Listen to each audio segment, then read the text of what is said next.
Hi guys, Susie Redadem. I'm here and I'm grateful to God that I have an opportunity to talk to you. You have an opportunity to listen and also to talk back to me through your comments, through your feedback. And I'm grateful to God that we are growing. Our channel is growing. Thank you to the new subscribers. Thank you to those who have been following me.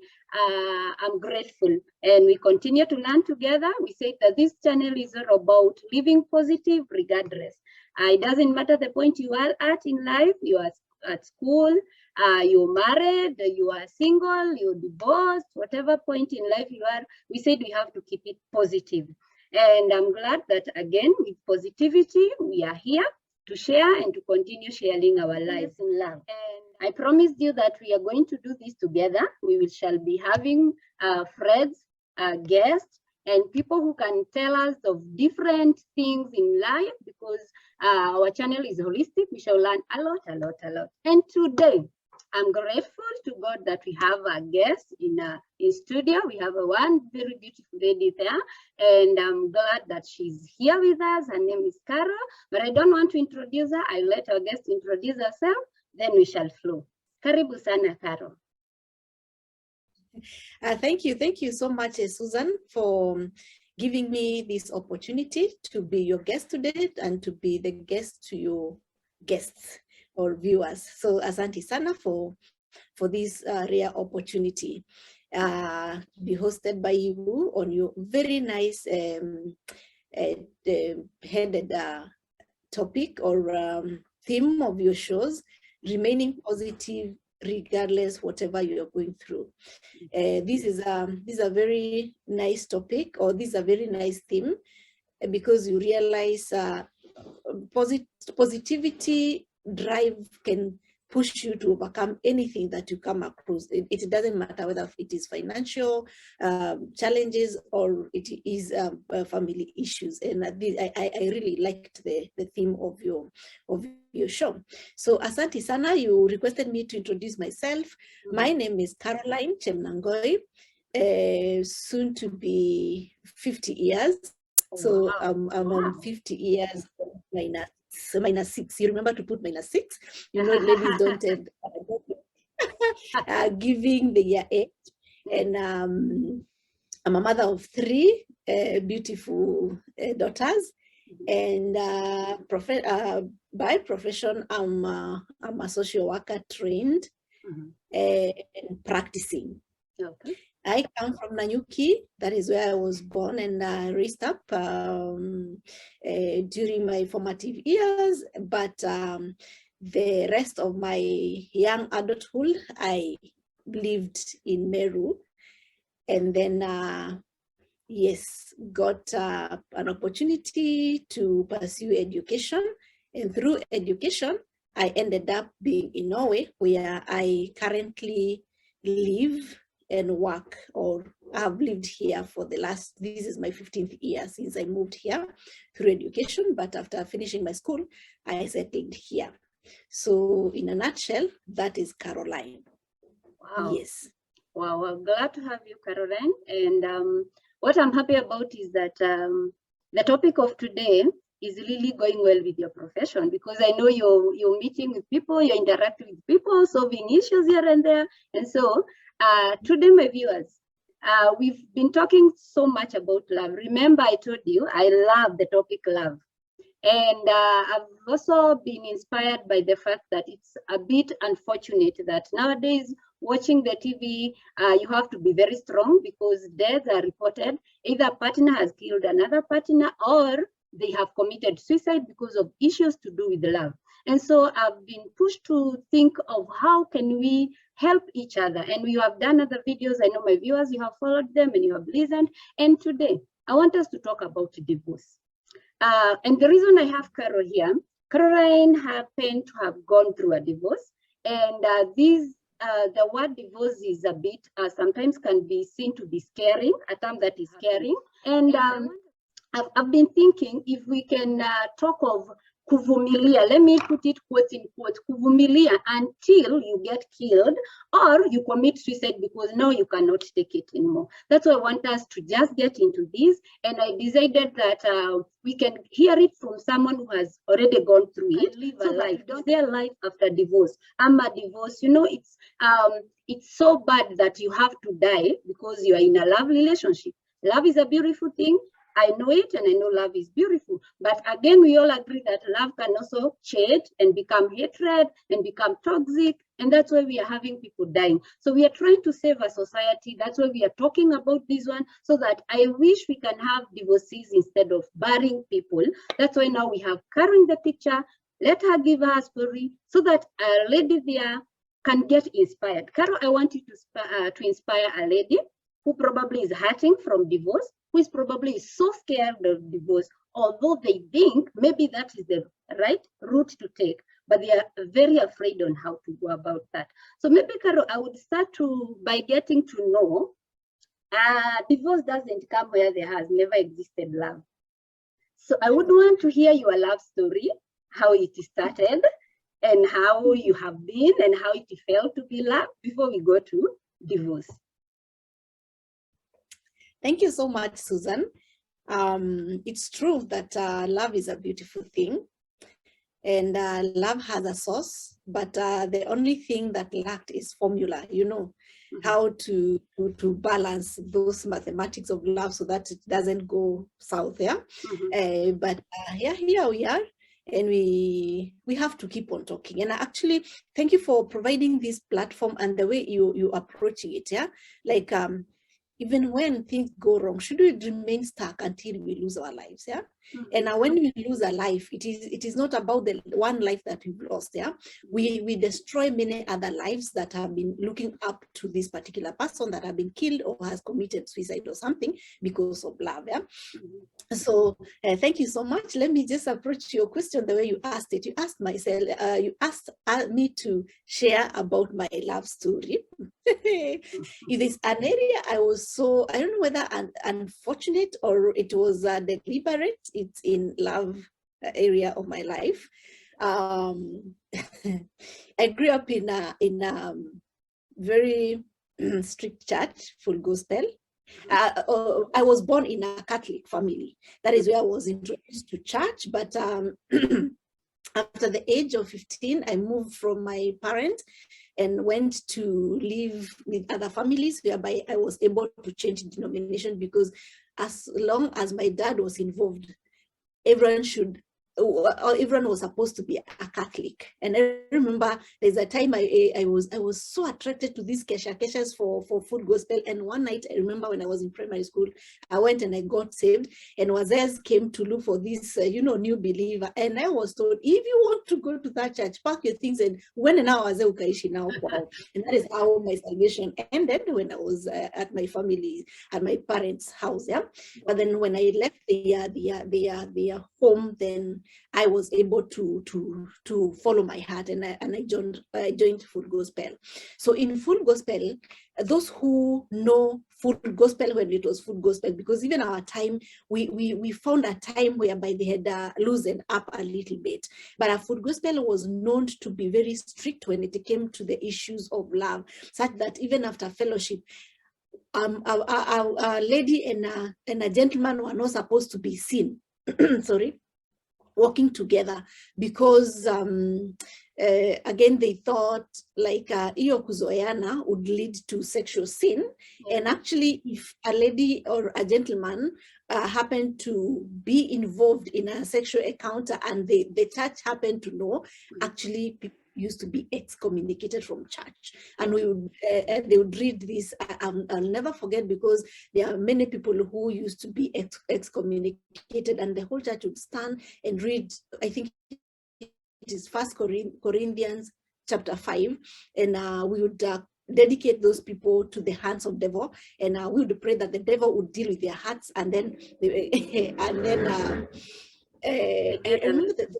part of it would be that their souls would be saved or something like that. Yeah, it was something very, very scary, and therefore no one who wanted a whole church to pray for you, excommunicate you, and commit you to the devil. So no. for that reason, for that reason, we treasured abstinence. Yeah, we say, but as much as church contributed to my maintaining my sexual purity, I would also attribute it to my growing up. I was born in a family of 17 kids, and this was because my dad was a polygamist man, and therefore us combined we were 17. So resources were scarce, and as much as the resources were scarce, there was also the element of culture, whereby, you know, gender prevalence. So, and therefore, at this particular time, my parents are already aged, kiasi, and also, you know, hawana ile msukumo, because even the older siblings were, mtu akifika mahali tu unajisort maisha yako. And therefore, before even I did my KCP, I remember I was in class 5. And I normally say this was God, because I would look at my elder siblings, my cousins, my neighborhood, and I would see how ladies used to suffer the moment they got children. And therefore, as young as I was in class 8, I made a decision that, God help me, I would never want to get a child, you know, kabla sijaolewa ama nikiwa mdogo. And therefore, when I did class 8 and I moved from my parents to Meru, and not to Meru because, let me say, put it as it is. When I did my class 8 in 1993, based on my parents' background, we were taken through, you know, the rite of passage for girls because of my father's background, and but also my mom partly because the side of Kikuyu my mom came from, they also used to practice that for girls. And after that, I was sent to my auntie from my dad's side, and there I went and I was taught how to brew changa. Kikiumana, you know, ni salvation. I can, you know, I can earn a living. Can't sleep hungry. You see. But I never stayed longer with my auntie because of other things that I may not address here, because that is not the main topic. Then from there, I asked myself, Caroline, you don't want to get married at this particular age. You are just a class 8 dropout. What do you do? Back to my sister now, the one who brought me to Meru. She was working in a salon. And then, well, there, one of her clients came. Na kukuja, then akaniona, and then she said, oh, I have my daughter who is supposed to go back to college, and she wants to leave the baby home. Well, give me the sister of yours so that she can go and take care of my child. I never wanted to go to that family because I had made up my mind never again as a house help. But little did I know that is where my miracle was. So I agreed with this lady. I'll go and I'll take care of that child for only 1 month so that you can get another house help. Yeah. But let me tell you, when I went to this particular family, from the word go, from the first day, the way they received me, the way they treated me that day, I was like, okay, hey, good people exist, and if this is for real, then I started saying I can reconsider. But of course, then I just worked, and after 3 years in this particular family, the boy now has grown up to go back to start inaitwaje kindergarten or something, ama ni easy shule at the age of 3. The mom now had finished college, and she wanted now to reunite with the child so that the child can start going to school well under her care. At that particular time now, the grandmother now of this boy who we were living with, she loved me, she loved him, and I gave my all in taking care of this particular child. And why I gave it my all is that they were appreciating, they were treating me like someone. Let me tell you, the first day, what made me change my mind, I get to this particular family. The first day, they take my bag, they take me to the house, they gave me a whole room. In my mother's house, we never had, you know, a room. And the bed, I remember the bed we had was a very big bed, yeah. And yet tulikuwa tunatafutua mattress, and those days they used to go to tailors and they could take this matangaris and they could make a mattress, yeah. And this bed would share up to 6 children, the same. Now we have come. And my experiences in other family, especially these now I've left to come to this family, I used to sleep on a mattress in the kitchen, and they had extra bedroom that was reserved for guests, not for the house help. And then I come to this particular family. They received me very well, warmly. Welcome to our family. We are so and so. This is your bedroom, your wardrobe. And I'm thinking, me, Caroline, and my, my tattered clothes will. This is my whole wardrobe alone. What? And this is my bed and mattress on top. Bed sheets. What else did I want? More than that. I was good to go. Do you want to go back to school? Wow. I never thought twice. I told her, Mom, as long as you're not going to ask my parents for assent, I'm going to go back to school. She said, no, I'm not asking your parents for anything. The only thing I would ask your parents is their consent, yeah, to allow me to take you back to school. Remember, I'm still their child, yeah? Yeah. So, and then that is how my journey started. This is back in 1997, around November, December, when this discussion is going through. And true to her words, when I said yes, the following, she told me, I know you had not seen this coming, so I want you to spend the whole of today and tomorrow, just give me your answer. Mm-hmm. Then the following day, she asked me, what did you decide? I told her, Mom, I'm going back to school. And at this particular time, I'm not remembering in my head that I'm 19 years. And even if I'm remembering, it is not coming in between me and now the opportunity to go to school. And she went to a nearby school and booked a seat for me to enroll in school the coming year. And I agreed, and I decided myself to go back to class 7 at the age of 19 so that I could pick up from there. Because as per her words, when she floated the idea of going back to school, she told me, and because you've decided to go back to school, I don't want you to go and stop at Form 4.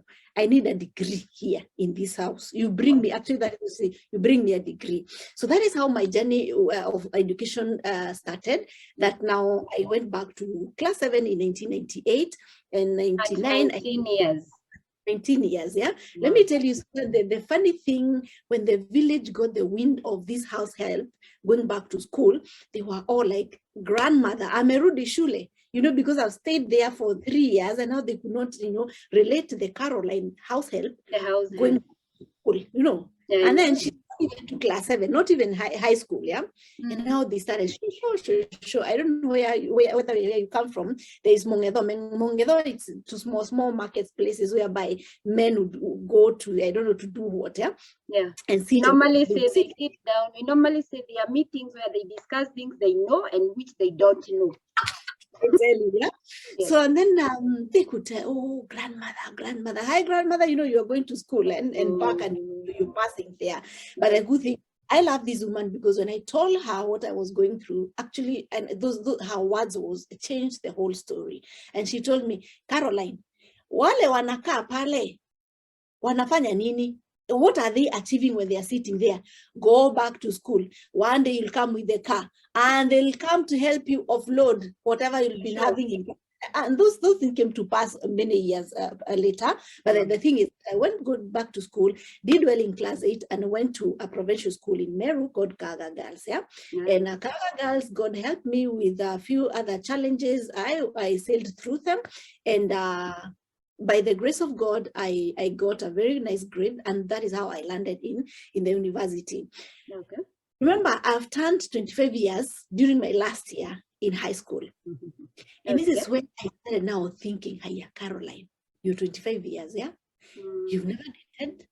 Even your life is so madhogo than you that you don't even know where you can fix a boyfriend at this particular age because umepita, unaenda university. That is not a discussion.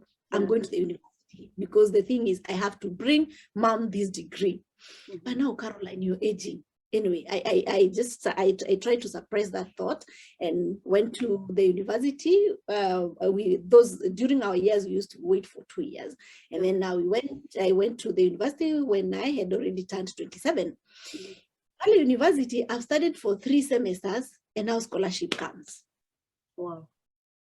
Scholarship has come. I reported in 2005, then I got a scholarship in 2008. At this particular time, I've already turned 29. See, mapenzi hakuna, haikuji, imekataa, you know. I'm not getting formula to know how, you know, this love will come my way.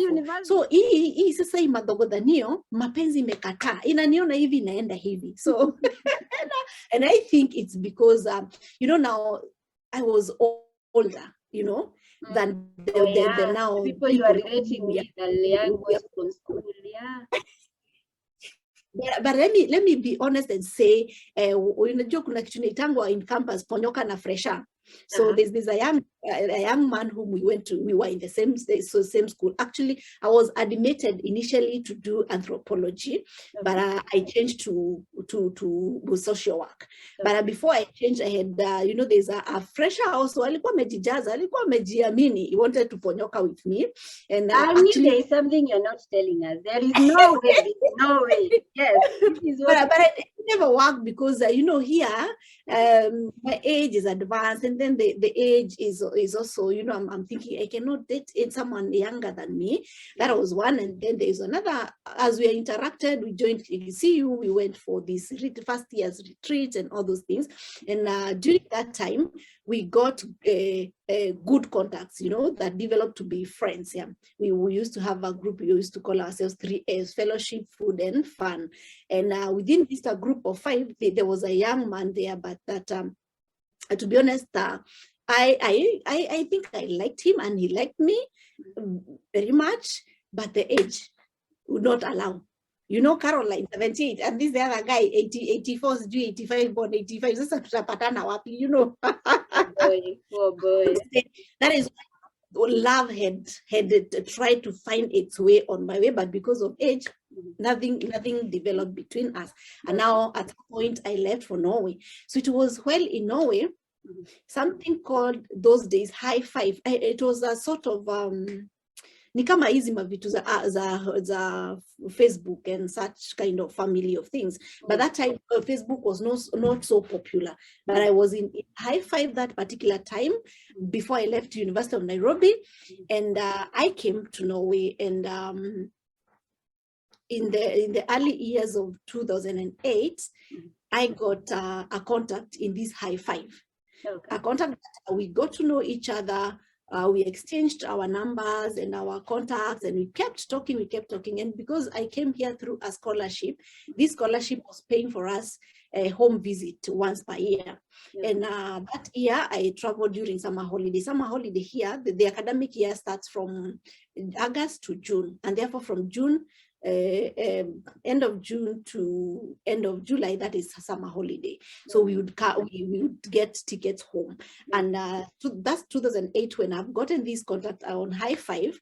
We were supposed to come home, and this contact I've gotten on high five, we have now moved from high five to Facebook. And now we kept talking, I remember we would chat, the guy would go to the cyber, mpaka zilikuwa siku za cyber, mpaka anafukuza cyber. I can imagine. But all this time we are not saying anything else. We are just friends. I get to know each other and all those things. Yeah. Okay. And now because he belonged to a certain region of fellowship from people from Meru. Meru, we used to call ourselves Mobet. You know, Meru. University brethren, something like that. So we really connected on those bases. You know, when someone tells you I'm a honoka, so that one covers everything. So, brother in Christ, I see. Brother has come in my life, and we have developed a very good unique contact and a relationship online, but you're not saying anything. So, but when I informed him I was going home, he wanted to meet me. I also wanted to meet him, but we had not said anything. But when we met, he said what he said, and then I asked him, why were you not telling me this stuff when all this time? And I said, ungepotea ningekupata aji. So you see, now love has found its way to me. So you had not met before physically, you just met online, and then it happens that both of you are from Kenya. Both of us, he's the Ndugu is in Kenya. He's pursuing his master's at KU. Kenya, and you had not met before. We've not met before. Oh. Now, what actually even made our relationship, our friendship also closer, it's because we realized, having been members of Mobet, yeah, we had common friends, and therefore I would ask, hey, I know that, and we are in fellowship. We are, I think the fellowship, Christian fellowship at KU is called Kusapa, something like that. Something like that. Yes. Yetu inaitwa MCCU. And then main campus, Christian Union, and now I think we went on a Kusapa or something, yeah. Okay. So then nikimwambia mtu wa kutoka, and especially what attracted me most is that he knew student from my own church, the same full gospel. Hi. Sasa hapo hata utakataa huyu ndugu speaking. So sisi ndi tutaenda mbinguni pamoja, and therefore things now took a different direction. So this is where my love story started. For the first time in my life, say I fell in love. Sasa wewe ndugu tumejuana. Mimi nimerudi Norway. So I traveled back at around mid-August, and then September, nimepata proposal ring kwa post office. Yeah, Caroline. This Dugu is good, a romantic one. Dugu is good. Ninataka hata mdada waende naye binguni, yeah? Wow. Go shusheka, Kikuyu, they say go shusheka, yes, finally, God, there's hope. So did Dugu take you to the altar, or how did it end? And you see, it is so unfair with our African culture that a lady, probably, even if I never even had an opportunity to look around and think, hey, I would love this guy, because we as a lady, you're supposed to be there. Ungoje mpaka mtu atakupenda, anakuambia nakupenda, and uitikie, We are not supposed to look around at useme, I like that one, naeza kumwambia nampenda or something. But because if you do that, then you look different, because that is not how our cultural norms supposed to dictate ladies should do. But anyway, Ndugu amenitumia another day. Probably I will call you another day. You tell us if we can vibe the men. So Ndugu sasa ameniproposia, mimi sasa huyu lazima tuende mbinguni pamoja. So I accepted the proposal, and now he started now this dowry negotiation and asking parents for permission to marry me. And now he started, now let's say he started the cultural process, towards us getting married. He did that in my absence, and he got very good support from my family. Actually, I really thank God, because I think everyone was concerned about me, that when I introduced this guy, he was just received like their son. They loved him and they supported him. And even when they went for dowry negotiation, I remember my mom, I call her my mom. When I say mom, this is my foster mom. She's a lovely one. God, maybe I can do a honor of mentioning her. She's Mrs. Kabiti. Kabiti is rested, went to be with the Lord a few years ago. So we have already mom living. I love her because she's a woman of substance. He's proposed to me after summer of the same year we met, and then they started planning, and then the next year we got married. We had a very, very beautiful wedding at Utalii grounds. Yeah, it is Utalii grounds. We got married there, and then that was 2009, and 2010 he joined me here in Norway, and now this is where we started our family. When he came, immediately he landed at the end of August. Karo, by November nilikuwa mjamzito, and hata sikuwa najali masomo itaisha wapi, imefika wapi. There's a calendar. The clock is ticking. I need to. Nachungulia 33 pale kwa pale. So I was feeling as if it was race against time. So I decided not to wait for too long. I just decided, let me dive in it. Venye kitaenda tu. So, and that is how now I ended up being a mother of 3.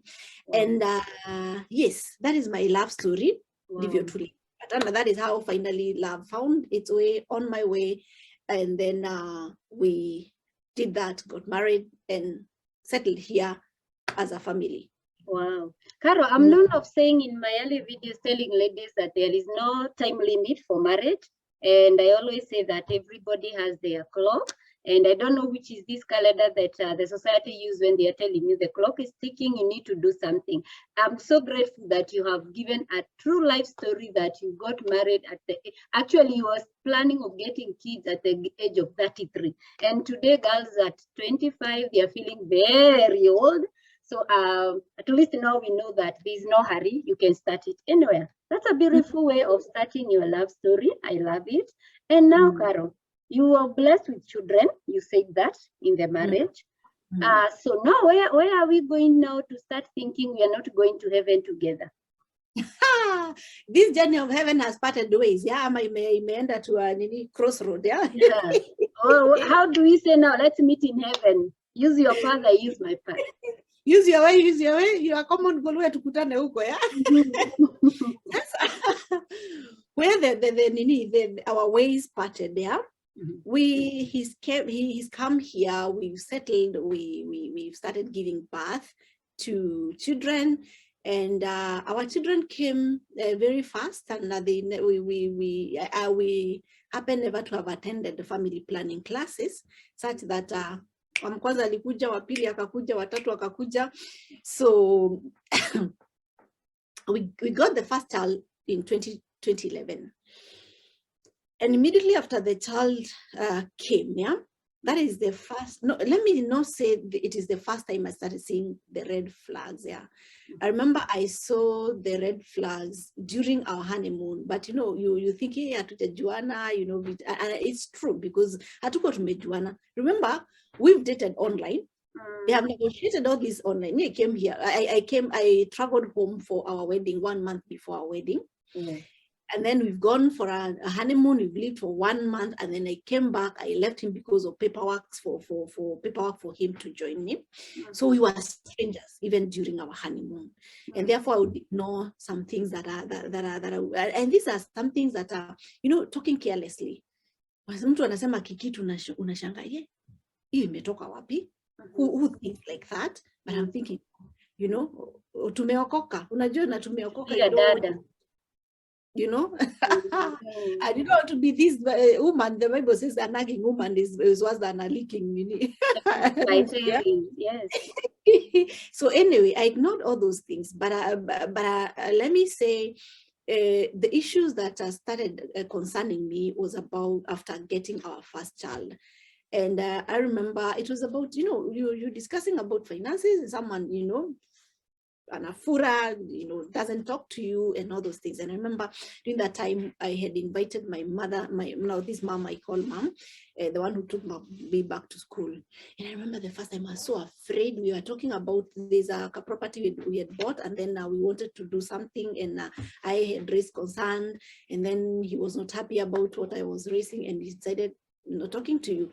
Remember, my mom is here, and my mom knew that if kama kuna watu wanajua mapenzi, I remember even when she came, she went back home, she was telling people that his children, kama kuna watu wanapendana ni how. And because she never knew, because when he decided not to talk to me, I was so afraid, and I could avoid him. I could avoid us sitting in the same place at the same time, because I wouldn't want her to see that something is amiss. So at that time I started thinking, hey, hi, you know, who does that? You know, you should grow up. At least when mommy say we don't have to behave like that. Anyway, that passed. And then after that, we used to save our finances in one account so that we could do something together. Something happened also with that account, and then I realized, hey, sielewi niko wapi na nani niko na yeye.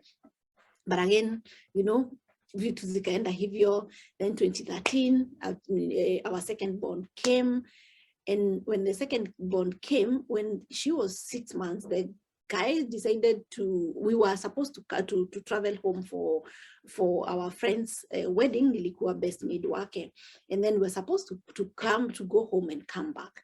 But after all those planning and all those things, he wakes up one day and tells me, na ujue tukienda home, sirudi, nimepata job home. Of course, our plans were at some point, we would relocate, because here, we don't use English, and the language was a challenge to him. And also the kind of jobs he was getting were not in line with his career. It needs it was a student to survive. Okay. So that way, life for him, seen on that light, was kind of challenging. And therefore he decided, because of that, me as a social worker, I can go back home and find something to do. But he's done environmental science. It would be it may be difficult without the language to get a job in line with his profession. But now, this time he's telling me I'm going and I'm not coming back. It was unexpected. It was confusing, because at this particular time now, I have finished my bachelor's and I enrolled for my master's, so that when I finish my master's, we can come back home. Wow. But now I'm total 6 weeks. He says he's not coming back. How am I going to survive with this particular child? Wow. So anyway, no room for discussion about it. It's time no room for discussion.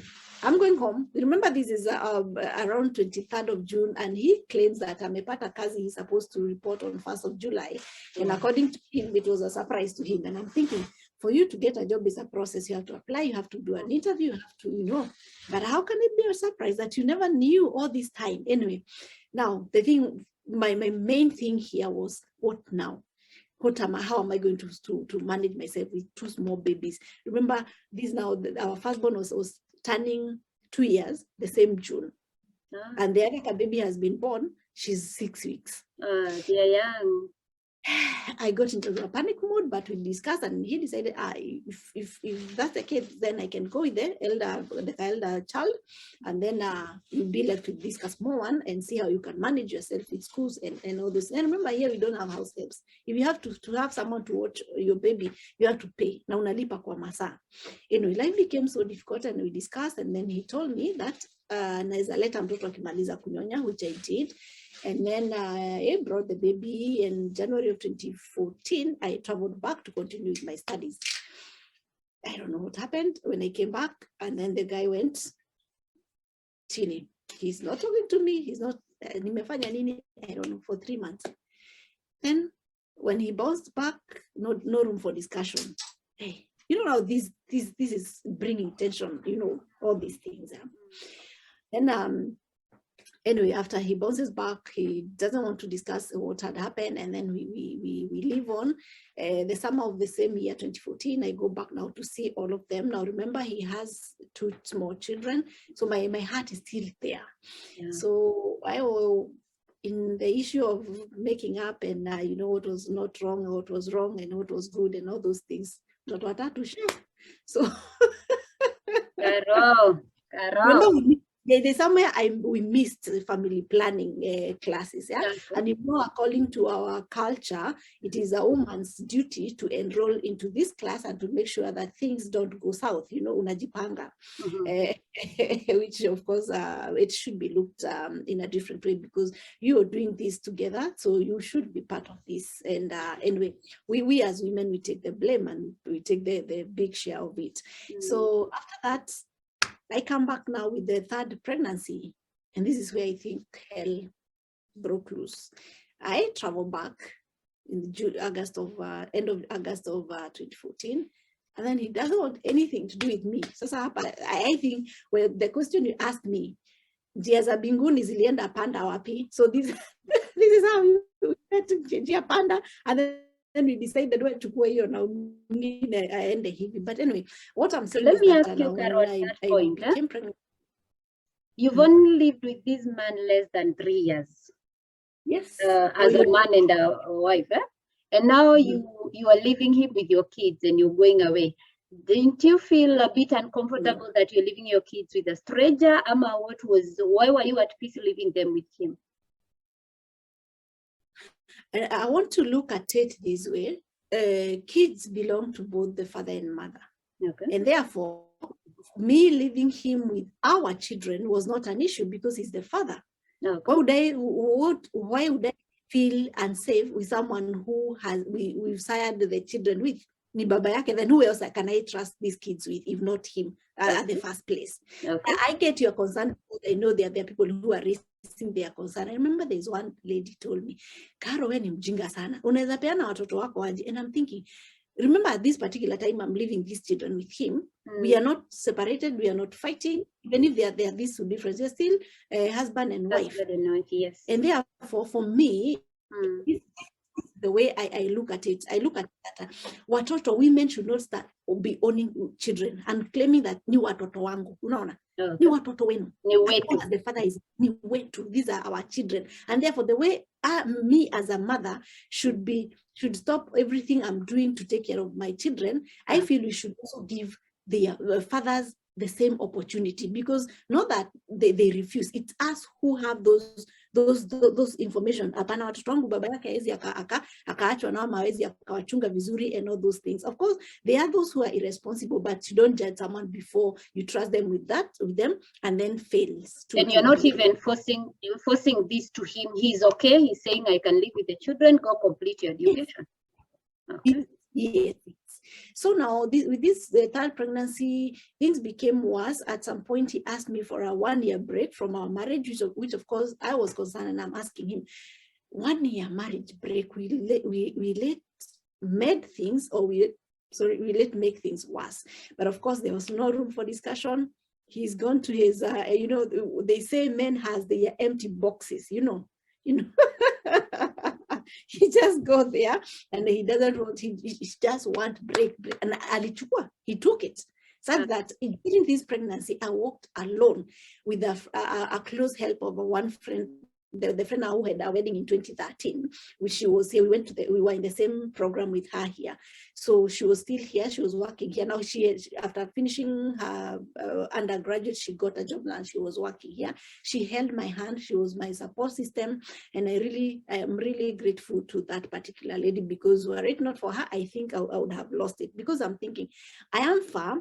He's not talking to me. He's not telling me what my crime is.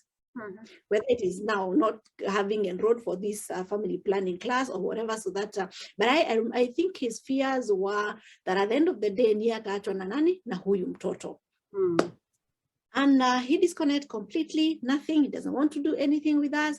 Mtoto amekuja, we are sending him photos with my friend. Actually, I remember preparing him prior to delivery, because I was supposed to do a CS. And then I'm telling him, oh, nimeenda CS, nimepelekwa through the whole process, because here they take you the whole process. Tutafanya hivi. So kuja this particular day, this is how to prepare yourself. So no response. So the day of CS came, we went, the baby came, we sent him photos, no response. And after many weeks, I asked him, tulikutumia haujaiziona? And he claimed, sijapata time ya kuziangalia.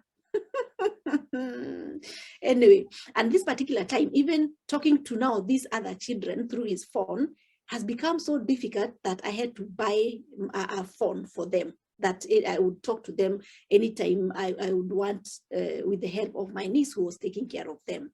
So now he's not anywhere in my picture now. We are strangers. Kila mtu maisha yake mahali yako.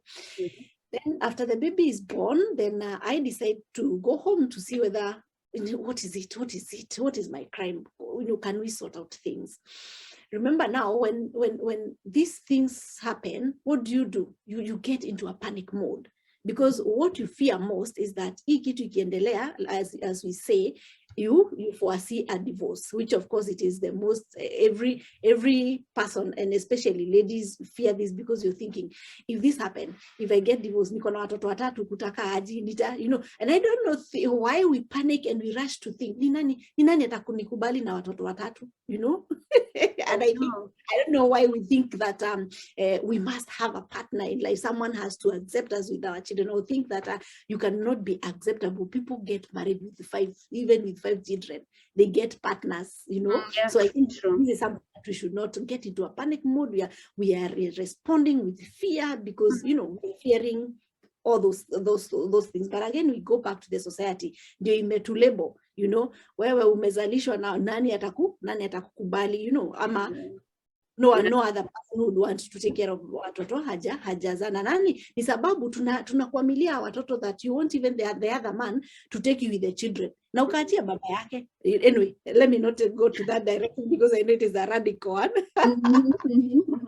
Children, this is, to be honest, children need their mothers as in their formative years, so we cannot just say ni baba yake tumwachie and then move on with their life. It is not that. I don't mean that, yeah. But I'm not going to address that. So mtoto amezaliwa, nimepanga kwenda nyumbani, nimeenda June of 2015. I arrive home.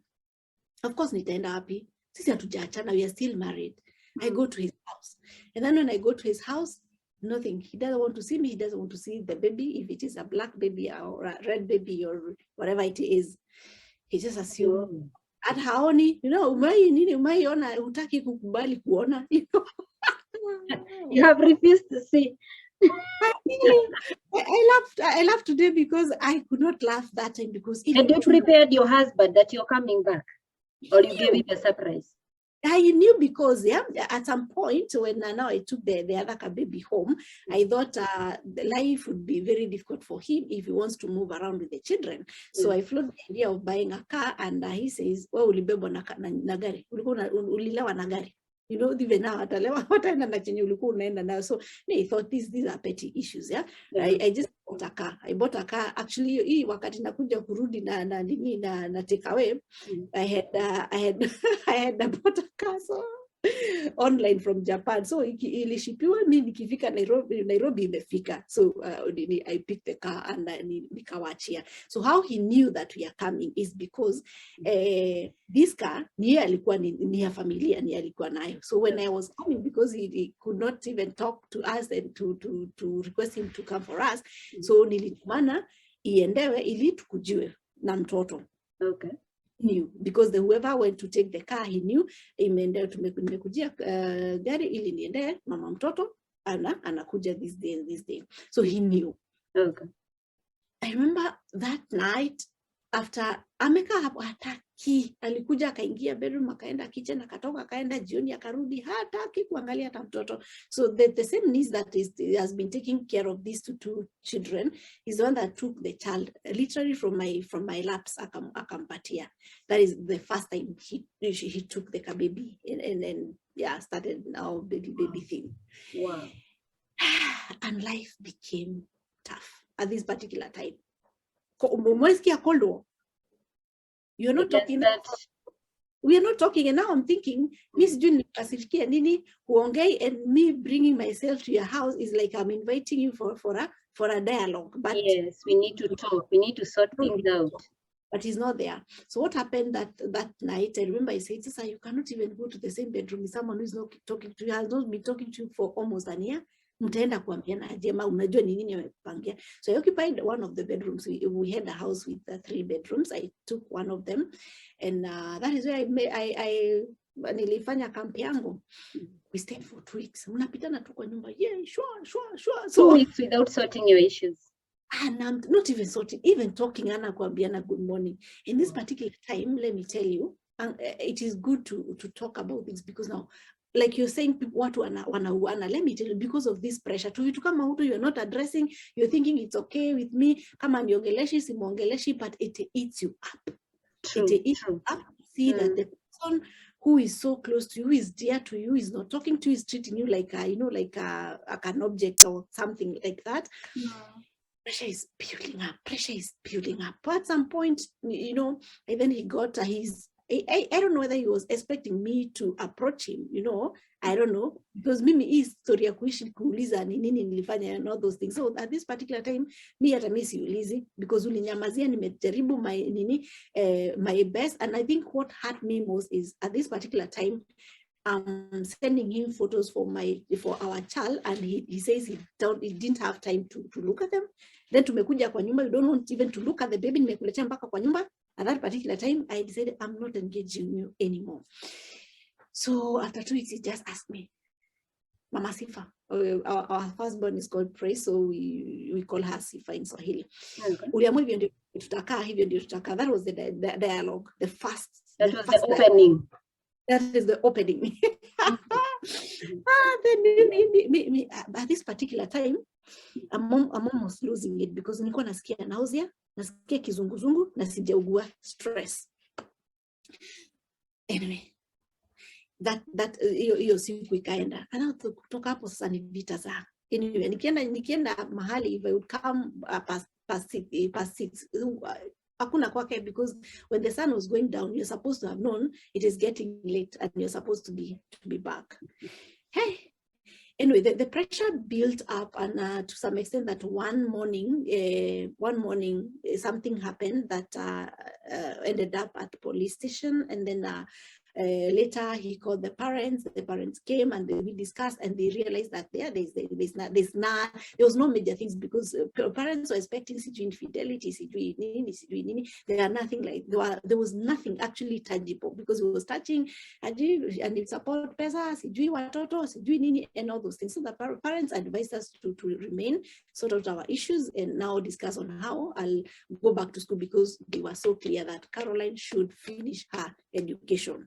Yeah. No, that was one thing we said. She should finish her education. You just sit and agree on how to go about it. So then, anyway, fast forward,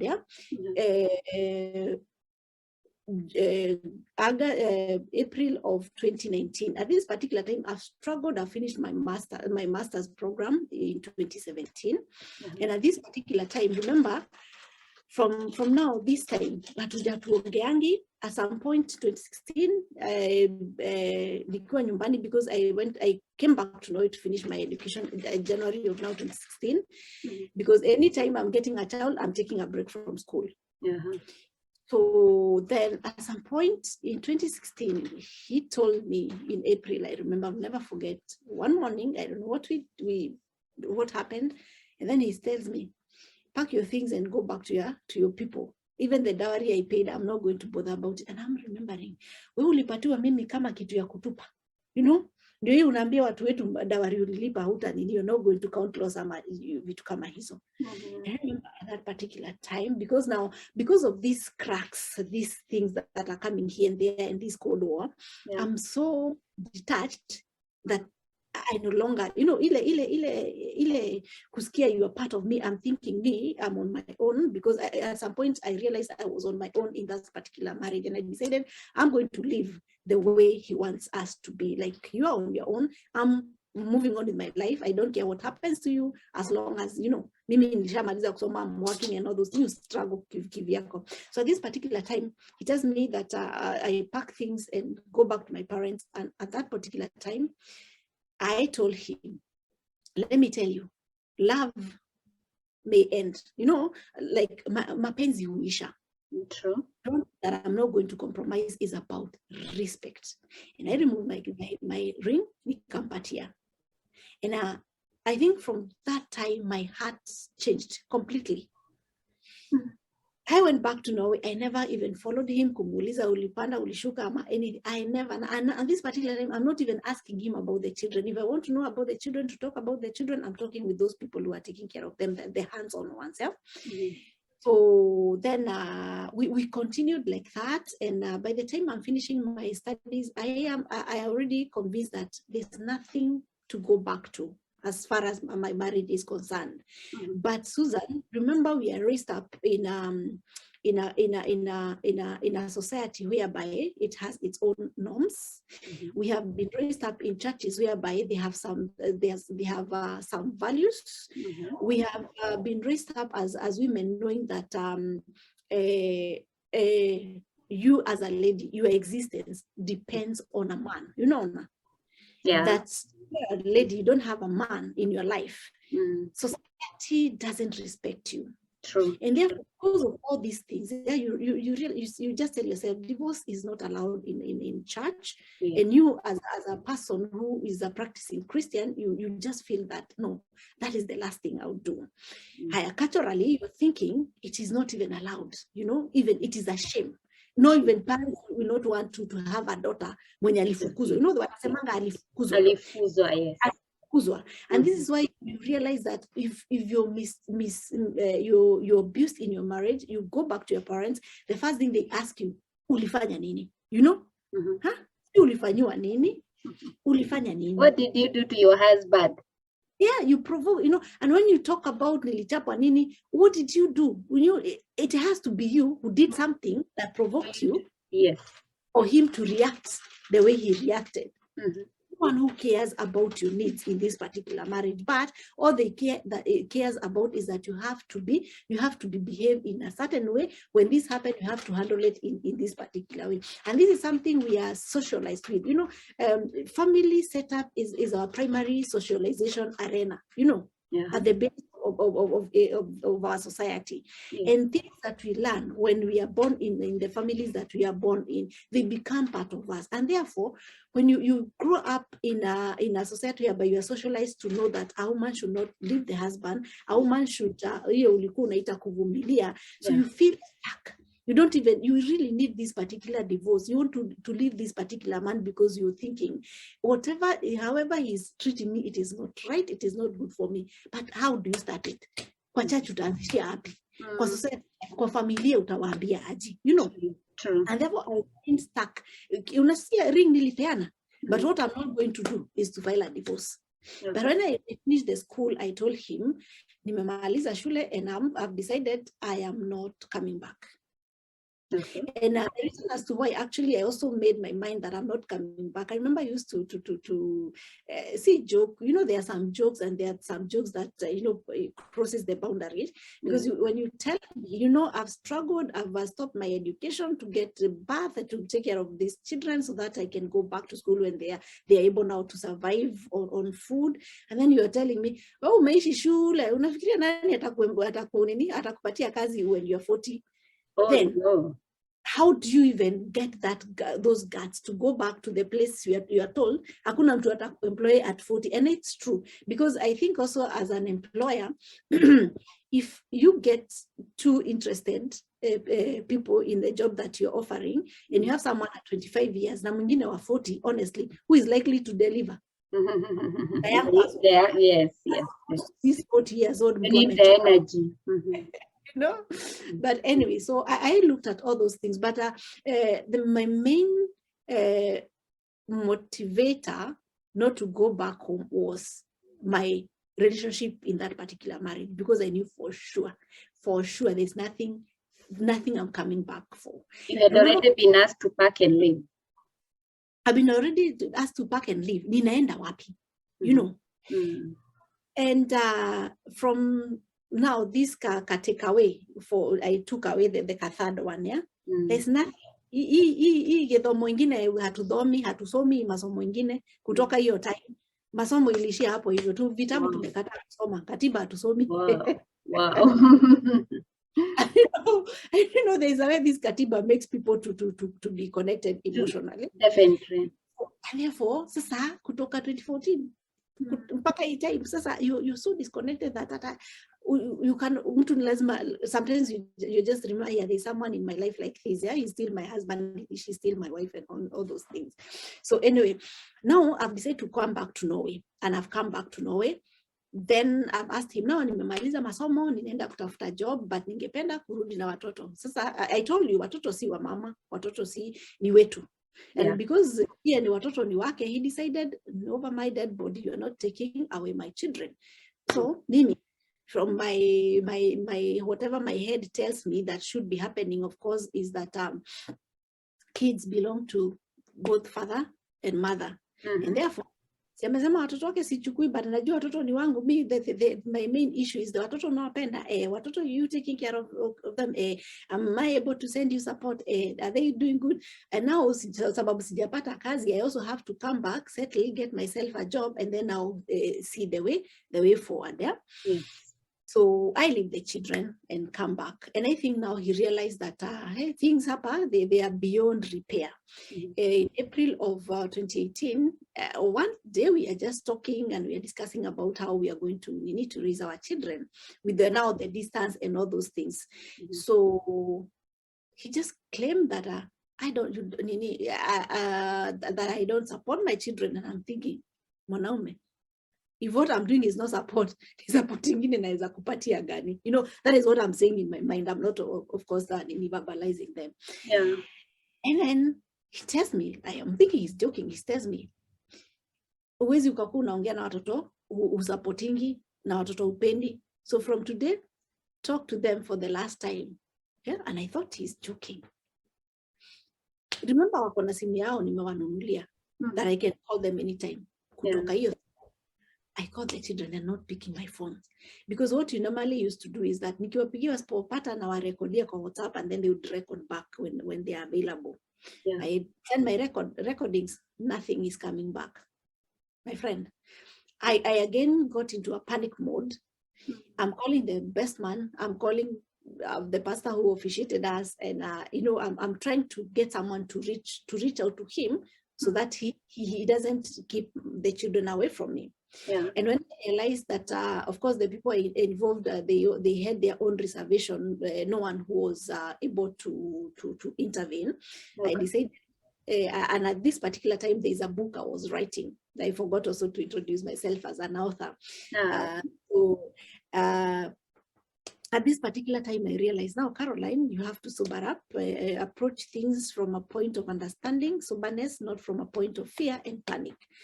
You have a job here. At this particular time, nimepata a job 1st of January 2018. That is when I had gotten now my permanent job here in Norway. So I have a job to take care of. I have a book that I'm writing. And I also have myself to think about, in all this madness, where is Caroline and who is the most important here? And I realized Caroline is the most important here. You have to save Caroline so that you can take care of the job and also see how you're going to solve the issue of the children. Yes. And therefore I decided to what I was supposed to do at that particular time. Meanwhile, as I figured out what to do, the book was supposed to be launched in July 2018. So I I just decided to continue writing the book, continue crying when you should cry, continue feeling the way you're feeling because you cannot avoid it. But remember always, Caroline is the most important person. Take care of her, no matter what, because she's the most important thing in this, to be able to balance whatever that is happening. So I took care of Caroline, and Caroline was able to complete her book, and I was able to travel in July to come and launch my book. And I had a function, a very beautiful function, and it was while at this particular function now he gathered courage to bring me divorce papers. Yeah, and I remember after now the inside function St. Andrews, I saw a certain lady